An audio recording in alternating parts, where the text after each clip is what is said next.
You need two things to run a functioning civilization. First off, you need a productive citizenry.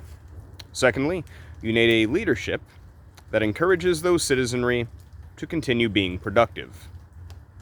That's it. So long as you have those two things, you are basically golden. Now, that can mean a lot of things, but in general, it basically just means protecting them from threats foreign and domestic. That means police forces. That means emergency responses. That means a functioning military. And then, of course, you need to not subsidize people who are unproductive. Now, to a certain extent, you can get away with this, but after a while, you get more of what you subsidize. This is almost like a natural law. No matter what, if you fund something, more of it will appear. When you subsidize something, it means you want that thing to grow. When you tax something, generally speaking, it means that you want that thing to shrink. So, what does all this mean? Well, aside from just being generally good knowledge, a subscriber of mine, thank you very much, has asked me to talk about ANTIFA and other domestic terrorist groups like that. And he asked in a very general sense, but at the same time, this pretty much funds into it. So, ANTIFA. What does that have anything to do with what I have just said regarding subsidizing behavior or punishing behavior? Well, simply put, ANTIFA is one of the many groups that's basically a non-productive. They are a net negative. They show up, they destroy things, they cause unrest, and in general, they disrupt the lives of productive citizenry. So, the question becomes, why are they being funded? Why are they being funded, and why is the productive citizenry being punished? You can pretty much see it in any single time they show up. The police basically do nothing. They kind of sit back and watch and giggle to themselves as people are attacked and buildings are burned and looted. And the cops basically just sit there, sitting on their hands, grinning, watching the whole thing. So why? Well, it's a very good question. Not one that I'm prepared to answer right now, but I can tell you what the result is. The result at the end of the day, eventually, will be that the productive citizenry simply throw their hands up and say, I'm not doing this anymore. With no productive citizenry, you don't have any material, you don't have anything to tax, you don't have anything with which to build things like a functioning military, police, infrastructure, emergency supplies, anything. It all begins to shrink and come crumbling down. This is what we call a stalled economy.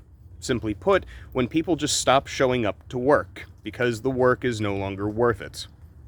Now, you wonder what the effects are of this. Why is that so important? Why am I talking about it like it's some sort of portent of apocalyptic doom?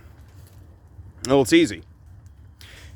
Because in most places in the country of the United States, you can walk into a room, flip a switch, and lights come on. You can walk over to a wall and press a button, and fresh drinkable water comes out of the wall. You can go to nearly any store, and there's simply fresh grown food just sitting for you, right there. Obviously, you have to pay for it, unless you live in certain cities. But it's there.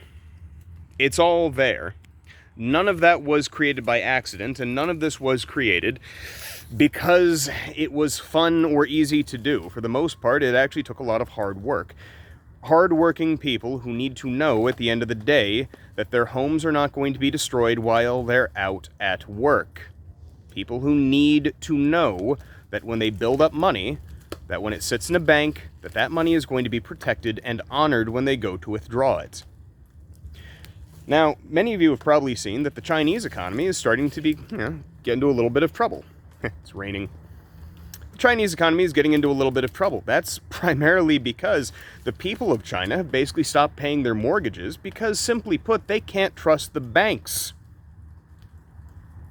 So why would they trust and participate in a financial system that they don't believe is going to reward their productivity? Answer, they won't. And good for them. Simply put, I watched a Chinese protester screaming at his own government official that they had no right to take their private property. And that was just beautiful to me. Good on them. The spirit of freedom is alive and well in the people of China.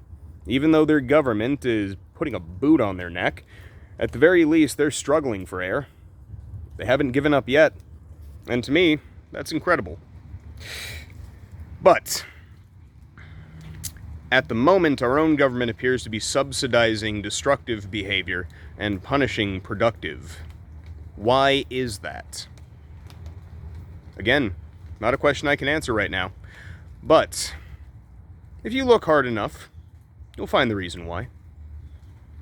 So, you all have a very nice day, and remember, get out into nature every now and again, drink lots of water, eat fresh meat, fresh fruits, fresh vegetables, and don't take this stuff so seriously.